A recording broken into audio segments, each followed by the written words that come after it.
Ika Berliana dengan NIM 2110111012. Di sini saya akan meresum materi yang berjudul kreativitas dan berpikir kritis. Yang pertama adalah berpikir divergen dan konvergen. Kemampuan berpikir divergen dan konvergen sangat penting dalam memecahkan masalah secara kreatif. Berpikir divergen membantu menghasilkan banyak alternatif solusi dengan originalitas, fleksibilitas, dan elaborasi ide. Sebaliknya, berpikir konvergen digunakan untuk menyaring dan memilih solusi terbaik berdasarkan kriteria tertentu. Kedua pendekatan ini saling melengkapi dan harus digunakan pada waktu yang tepat untuk mencapai solusi kreatif yang efektif. Yang kedua adalah pemecahan masalah dalam bisnis dengan kreativitas dan berpikir kritis.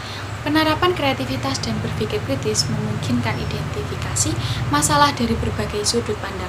Proses ini mencakup brainstorming tanpa batas untuk menghasilkan ide inovatif, penggunaan metode seperti reference thinking dan mind mapping, serta penguji ide melalui prototipe cepat.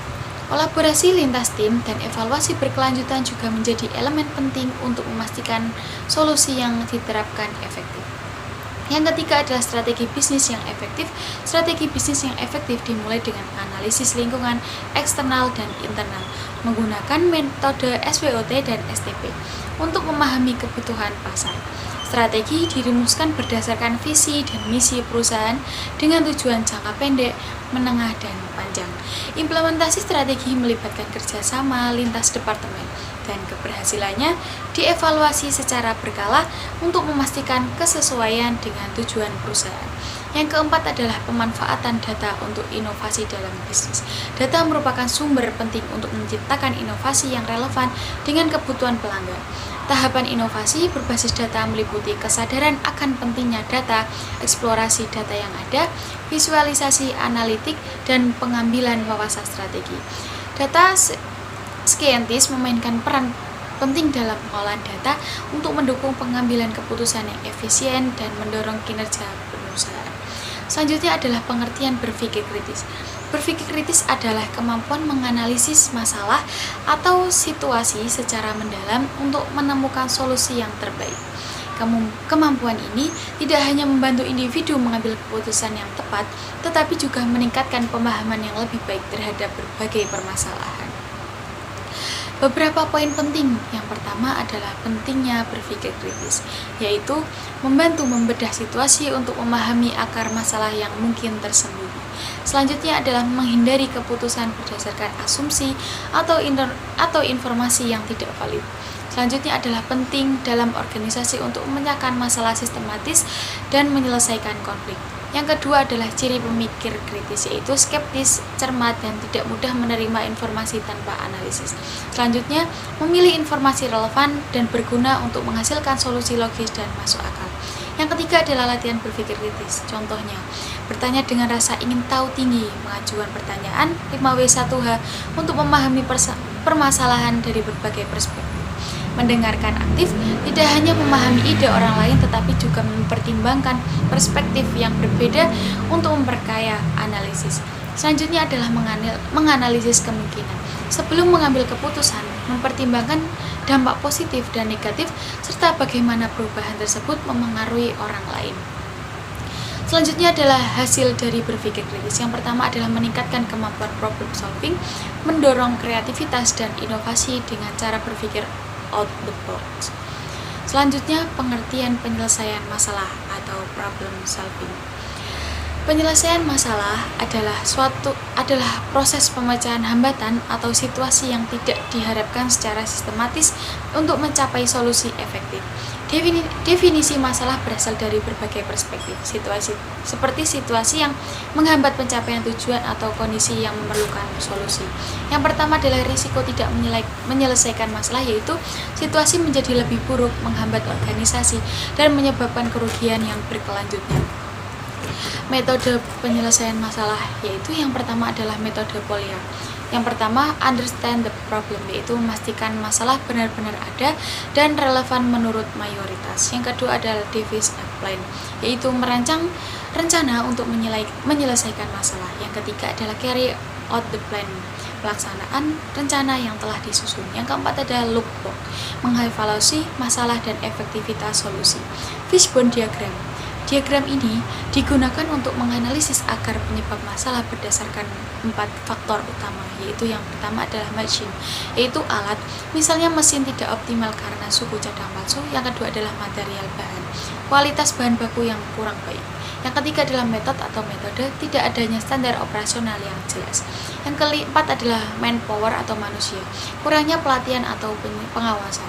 Faktor penyebab keputusan buruk yaitu kekurangan data akurat, penyelesaian tergesa-gesa, dan tidak analisis yang tidak maksimal. Implementasi penyelesaian masalah yaitu yang pertama adalah mengidentifikasi masalah organisasi atau bisnis, menyusun solusi menggunakan metode Polya dan Fishbone, lalu mengevaluasi efektivitasnya untuk hasil optimal. Kesimpulannya adalah pemecahan masalah yang efektif dalam dunia bisnis membutuhkan integrasi antara kemampuan berpikir kritis, kreatif, inovasi berbasis data, dan strategi yang terstruktur. Berpikir kritis memberikan kerangka untuk menganalisis masalah secara mendalam dan sistematis, sedangkan berpikir divergen dan konvergen memfasilitasi proses penciptaan ide serta pemilihan solusi yang terbaik. Selain itu, pendekatan kreatif dalam tim memungkinkan pengembangan solusi inovatif yang lebih relevan dan praktis. Pemanfaatan data menjadi elemen penting dalam pengambilan keputusan strategis, memberikan keunggulan kompetitif dan menciptakan inovasi yang berdampak nyata. Dalam hal ini, strategi bisnis yang merencanakan dilengkapi analisis SWOT, STP, serta monitoring dan evaluasi yang berkelanjutan, memastikan perusahaan mampu bersaing di pasar dinamis. Dengan mengintegrasikan semua elemen tersebut, individu dan organisasi dapat lebih siap menghadapi tantangan, menciptakan nilai tambah, dan mencapai kesuksesan jangka panjang. Di sini saya akan menjawab soal UAS dari mata kuliah kreatif dan berpikir kritis. Yang pertama, yaitu bisnis yang saya gunakan adalah keripik tempe. Yang pertama adalah teknik berpikir dalam menganalisis bisnis. Teknik berpikir kritis, kreatif, dan sistematis diterapkan dalam menganalisis peluang dan tantangan bisnis keripik tempe. Berpikir kritis membantu dalam analisis SWOT untuk memahami kebutuhan konsumen dan pasar. Sementara berpikir kreatif menghasilkan ide-ide inovatif seperti variasi rasa dan desain kemasan yang menarik. Berpikir sistematis memastikan kelancaran operasional dari produk hingga pemasaran. Yang kedua adalah metode berpikir kritis untuk strategi bisnis. Metode berpikir kritis digunakan untuk merancang strategi bisnis yang efektif. Analisis data penjualan membantu fokus pada varian produk yang diminati, seperti rasa pedas. Evaluasi efisiensi operasional dilakukan untuk menekan biaya. Sementara diversifikasi produk dan pemanfaatan e-commerce memungkinkan bisnis menjangkau pasar lebih luas. Yang ketiga adalah prinsip manajemen inovasi dan strategi. Manajemen inovasi diterapkan melalui pengembangan produk yang berkelanjutan, seperti variasi rasa baru dan kemasan ramah lingkungan. Prinsip strategi diferensiasi juga digunakan memposisikan keripik tempe sebagai camilan sehat berbasis lokal dengan kampanye yang menonjolkan manfaat nutrisi tempe seperti kandungan protein tinggi dan probiotik. Yang keempat adalah rencana aksi untuk kreativitas dan inovasi dalam jangka panjang. Rencana aksi melibatkan pembentukan tim R&D untuk memantau tren pasar dan mengembangkan produk baru. Strategi pemasaran inovatif melalui influencer, serta ekspansi ke pasar internasional dengan menyesuaikan rasa. Teknologi digital juga dimanfaatkan untuk meningkatkan efisiensi produk dan distribusi tanpa mengorbankan kualitas. Yang kelima adalah evaluasi dan pendekatan masalah. Evaluasi bisnis dilakukan melalui analisis data penjualan, ulasan konsumen, dan margin keuntungan. Masalah seperti penurunan penjualan atau tantangan produksi diatasi dengan pendekatan kritis dan kreatif. Misalnya, melalui kerjasama dengan pemasok lokal atau pengguna bahan baku alternatif. Dengan evaluasi dan pendekatan ini, bisnis tempe dapat terus berkembang meskipun menghadapi tantangan. Catatan untuk studi kasus saya ini, studi kasus ini diangkat dari bisnis keripik tempe rumahan yang mengutamakan kualitas bahan baku lokal dan inovasi produk untuk bersaing di pasar camilan modern. Fokus bisnis ini adalah menciptakan produk yang tidak hanya enak, tetapi juga sehat dan inovatif, sehingga dapat menjangkau pasar yang lebih luas. Sekian resum dari saya, kurang lebihnya mohon maaf. Wassalamualaikum warahmatullahi wabarakatuh.